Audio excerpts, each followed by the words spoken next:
Assalamualaikum warahmatullahi wabarakatuh. Saya Aprilia Eka Widianti, NIM 9312060019 dari kelompok 2 akan menjelaskan materi tentang institusi keuangan non-bank syariah dan konvensional. Materi yang pertama ada pengertian koperasi. Koperasi merupakan kata serapan. Asal katanya yaitu cooperation yang diadap dari bahasa Inggris yang berarti kerjasama. Makna kata ini menjadi kandungan utama dalam sebuah lembaga koperasi karena koperasi berdiri atas usaha bersama dan untuk tujuan bersama. Di Indonesia, menurut Undang-Undang Nomor 25 Tahun 1992, koperasi adalah badan usaha yang beranggotaan seseorang atau badan hukum koperasi dengan melandaskan kegiatannya berdasarkan prinsip koperasi sekaligus sebagai gerakan ekonomi syariah, ekonomi rakyat yang berdasar atas asas kekeluargaan. Yang kedua ada asuransi, yaitu kata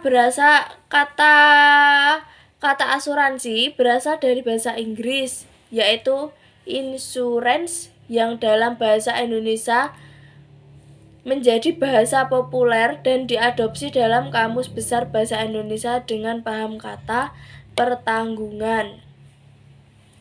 Jenis-jenis usaha perusahaan asuransi yaitu untuk menjelaskan secara lebih jauh mengenai usaha perasuransian ini, terlebih dahulu dalam Undang-Undang Nomor 40 Tahun 2014 dijelaskan mengenai definisi usaha perasuransian. Definisi menunjukkan bahwa perusahaan asuransi dapat membuka usaha hanya sebagaimana yang telah diatur dalam undang-undang ini. Oleh karena itu, usaha perusahaan asuransi dikelompokkan ke dalam beberapa jenis pertanggungan, yaitu asuransi umum, asuransi jiwa, resuransi, pialak asuransi, pialang, resuransi, dan penilaian kerugian asuransi. Mekanisme operasional asuransi ada 3, yaitu asuransi konvensional, asuransi jiwa, dan asuransi umum. Penggadaian atau gadai, yaitu adalah suatu hak yang diperoleh seseorang yang berpiutang atau suatu barang bergerak yang diserahkan kepadanya oleh seseorang yang berhutang atau oleh seseorang lain atas namanya yang memberikan kekuasaan kepada si pemilik piutang untuk mengambil pelunasan dari hutang-hutangnya melalui barang tersebut. Apabila yang berhutang tidak mampu membayar hutangnya setelah dikurangi semua biaya yang terjadi akibat hutang tersebut, penggadai di Indonesia mulai terjadi pada saat pemerintah penjajahan Belanda VOC mendirikan Bank Van Lening, yaitu lembaga keuangan yang memberikan kredit dengan sistem gadai. Lembaga ini pertama kali didirikan di Batavia pada tanggal 20 April 1746. Mekanisme operasional gadai. Sama halnya perbankan syariah, gadai konvensional juga meletakkan dasar perhitungan keuangan dengan menggunakan perhitungan bunga yang diukur dengan besarnya pinjaman yang dilakukan. Dalam operasionalnya, gadai konvensional hanya menerima jaminan benda bergerak dengan kriteria. Yang keempat ada BMT. Baitul Mal Tamwil diadopsi dari bahasa Arab yang merupakan gabungan dari Baitul Mal dan Baitul Tanwil. Bahwa BMT adalah suatu lembaga yang memiliki kegiatan menghimpun dan menyalurkan harta atau uang dan untuk masyarakat. Fungsi BMT sebagai Baitul Mal dapat tercermin pada kerja BMT sebagai lembaga sosial dalam hal pengelola harta yang bersumber dari dana infak, sedekah, dan zakat. Sedangkan fungsi BMT juga mengembangkan pola simpanan dan pembiayaan layaknya seperti yang terdapat pada lembaga keuangan bank. Prinsip operasional BMT ada 5, yaitu prinsip bagi hasil, prinsip jual beli, prinsip non-profit, dan prinsip pembiayaan. Bank organisasi BMT. Bentuk organisasi BMT. Dalam Undang-Undang Nomor 1 Tahun 2013 tentang LKM, BMT merupakan lembaga keuangan yang harus memilih badan hukum yang cocok dan sesuai dengan kegiatan BMT. Adapun badan hukum yang ditawarkan adalah koperasi atau perseorangan terbatas. Jika BMT memiliki badan hukum koperasi, maka segala kegiatan BMT harus didasarkan pada Undang-Undang Koperasi Nomor 25 Tahun 1995. Namun jika BMT memilih untuk berbadan hukum PT, maka BMT harus memakai undang-undang mengenai PT Undang-Undang Nomor 40 Tahun 2004. Selanjutnya ada asuransi syariah. Dalam bahasa Arab, asuransi dikenal dengan istilah at-ta'min. Penanggung disebut mu'amin, lahu atau mu'tasim. Al-ta'min diambil dari amanah yang artinya memberi perlindungan, ketenangan, rasa aman, dan bebas dari rasa takut. Seperti yang disebut dalam surat Quraisy 106, yaitu Dialah Allah yang mengamankan mereka dari ketakutan. Prinsip-prinsip asuransi syariah.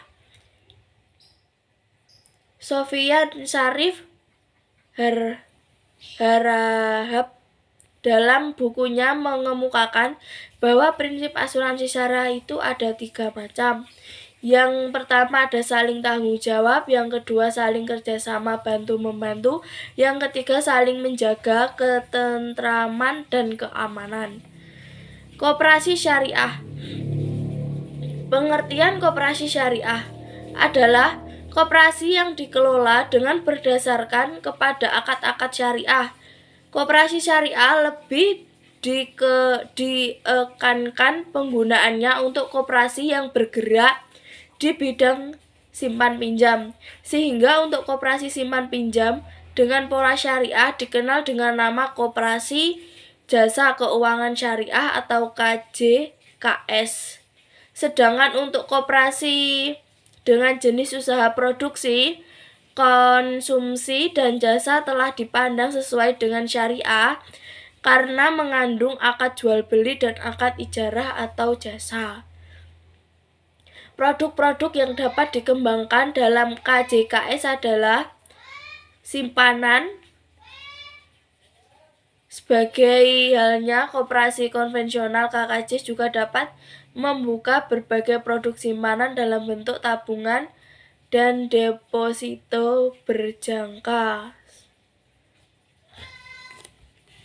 Selanjutnya ada penggadaian syariah. Menurut bahasa adalah nama barang yang dijadikan sebagai jaminan kepercayaan.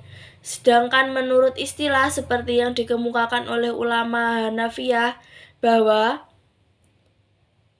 gadai adalah menjadikan sesuatu atau barang sebagai jaminan terhadap hak yang mungkin dijadikan sebagai pembayaran hak, itu baik sebelumnya maupun sebagainya. Gadai dilihat dari sisi fikih disebut arahan, yang suatu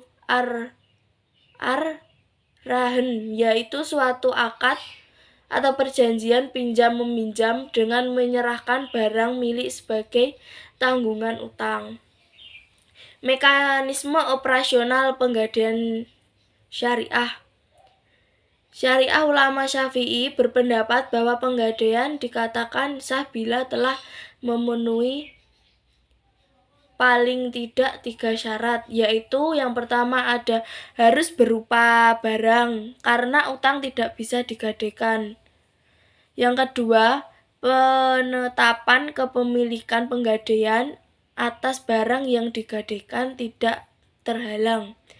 Yang ketiga, ada barang yang digadaikan bisa dijual manakala sudah habis masa pelunasan hutang gadai.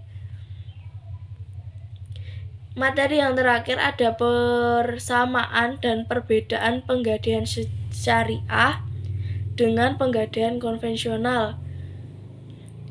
Persamaan dan perbedaan penggadaian syariah dengan penggadaian konvensional adalah sebagai berikut. Persamaannya ada hak gadai sama-sama atas pinjam uang, sama-sama ada angsuran sebagai jaminan hutang, anggaran sebagai jaminan hutang, sama-sama tidak boleh mengambil manfaat barang gadai. Biaya barang yang digadaikan sama-sama ditanggung oleh pembeli gadai. Biaya barang yang digunakan sama-sama digunakan oleh pembeli gadai. Apabila batas waktu pinjam habis, sedangkan hutang belum lunas dibayar, maka barang yang digadaikan boleh dijual atau dilelang. Sedangkan perbedaannya yaitu rans dalam hukum Islam dilakukan secara sukarela atas dasar tolong-menolong tanpa mencari keuntungan semata, sedangkan gadai konvensional di samping berprinsip tolong-menolong juga menarik keuntungan dengan cara menarik bunga atau sewa modal. Dalam gadai konvensional, hak gadai hanya berlaku pada yang tidak bergerak, sedangkan dalam hukum Islam, rah berlaku pada seluruh benda, baik harta bergerak maupun tidak bergerak. Dalam rah tidak ada istilah bunga. Gadai konvensional dilaksanakan melalui suatu lembaga yang di Indonesia dikenal dengan Perum Penggadaian. Rah menurut Islam dapat dilaksanakan tanpa melalui suatu lembaga. Sekian yang dapat saya sampaikan, kurang lebihnya mohon maaf. Wassalamualaikum warahmatullahi wabarakatuh.